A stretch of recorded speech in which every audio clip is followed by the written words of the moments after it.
Hi, my name is Noah. This is my 1999 Mazda Miata.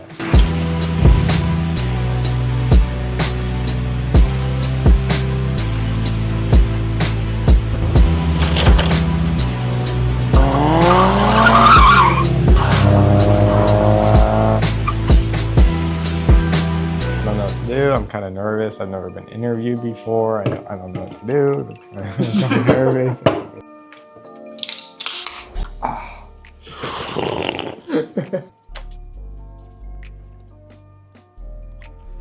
I just brushed my teeth. Oh my god.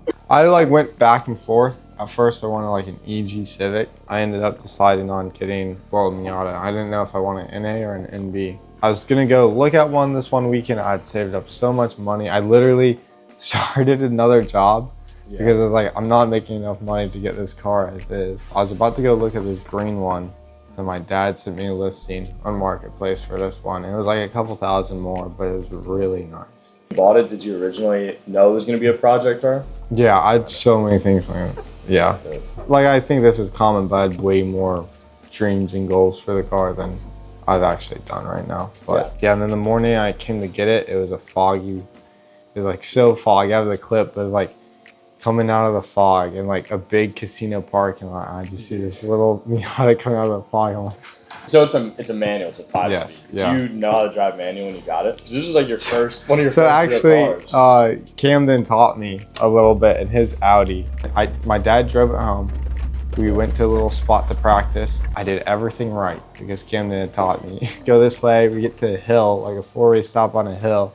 And then this is such a classic story. I know everyone has one like this. Done this. But there's literally, I couldn't get up the hill and then cars start coming behind me. There's 4 cars behind me now.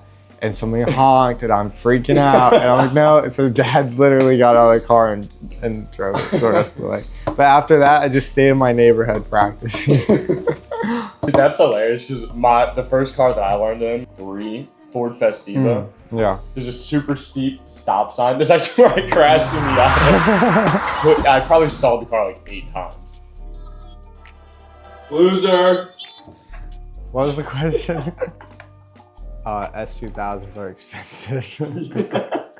Well, dude, I'm sorry, but the NB is so much better. I've had an NA too. I know ball. The NB is so much faster. It has extra 20 horsepower, which makes such a big deal when you think about throw ITBs on an NA, exhaust, intake, and it's still not making as much as an NB fully stock. But yeah, and it's a little bit wider, the interior is better, all that. I don't really care that much about that. The NB is just way faster, and I found a really good deal on one.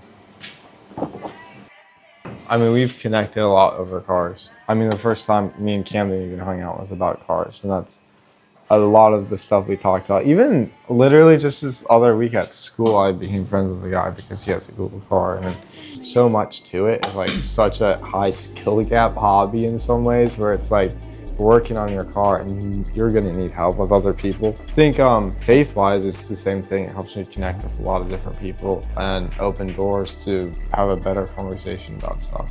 How long have you been a Christian for? My whole life. Yep. Do you feel like there was any pivotal moment where Yeah, I mean, growing up, because it's oh, this is always what I've heard, and so this is just what I believe because I was always told it. And there was a point where I was I never chose any of this. I never chose to believe this. I started questioning a lot of things about my faith. Then I kind of came to the conclusion, something had to make everything, right? I think evolution, for example, proves that there is a God because of how unreasonable and unlogical that is. There's just so much beauty, and that can't just happen like that. So kind of started asking myself a lot more questions, and I kind of chose to believe for myself. I'm probably gonna keep it around 10 minutes. Just over 20 minutes, I ain't watching it. I had so much stuff planned for it, like I was saying, and then a couple months into owning it, my water pump broke. And literally the next day, I ended up buying an NA. But I mean, I still ended up rebuilding the whole suspension. Yeah. Got coilovers, wider wheels, an air intake, aluminum radiator. What happened to the NA?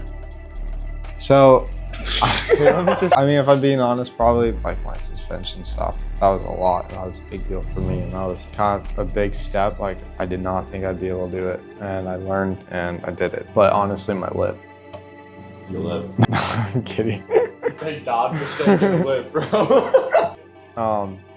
Probably buy an old Toyota. No, honestly though, I really do want something else. Like I do want an old like Toyota truck. And I'd love to keep this and turbo it.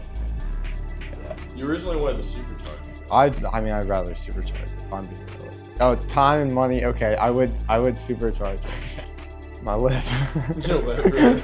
No, it just rips off sometimes and I have to zip tie it back on the side of the highway. Biggest headache was, yeah, probably coilovers, because that was when like the first real thing I did with the car. I took the coilovers out of the NA and I'm like, I'm just gonna throw them in the NB and sell the NA, but they didn't match. The top hats were different, so I had to put everything back together. And a whole bunch of stuff go wrong, but yeah. Like putting the rears on the fronts. Well, I've done that a couple times, but that wasn't even the biggest deal. Like bolts breaking and things like that. And then I finally did put coilovers on my car, and I forgot to tighten down the lug nuts on the wheels. And I'm like, Camden, why does it sounds like there's like something wrong with my wheels? And Camden literally, like, we're on the phone, and he's like, you torque them down, and I'm like, probably. Dude, that's so funny. I forgot that was the phone call to me. Yeah, I definitely like to rely on other people. It's like, it's okay to ask for help sometimes, over and over and over again. Yeah. So as a Christian, how do you keep your passion for cars aligned with your passion for faith? I mean, I think it's kind of easy. Faith should be involved in everything that you do. I mean, just as simple as, for example, doing something with like bearing. For example, that's a really good example of connecting passion and faith. And then I also think just being able to meet more people and just getting out there. And do you have any future plans? Like, where do you see this car in a few years? Totaled. And side skirts. Yeah, side skirts for sure. I thought you like tried to buy side skirts. Oh, technically I did. Oh, you did buy side skirts? Where are they? I got scammed. I don't want to talk about it. But anyway, so he was like, you have to send me an extra. I sent him 300. He's like, you have to send me an extra 500 for like shipping insurance. I'm like, nah, bro, like if there's shipping insurance, you have to pay for it. You didn't tell me about this before I sent you the money. And then he blocked me. All right, you want to go get some rollers? Let's do it.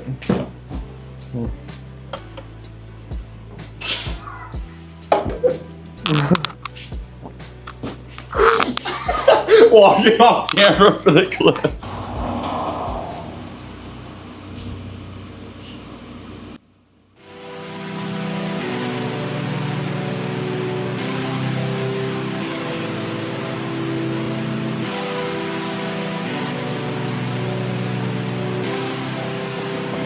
As the me.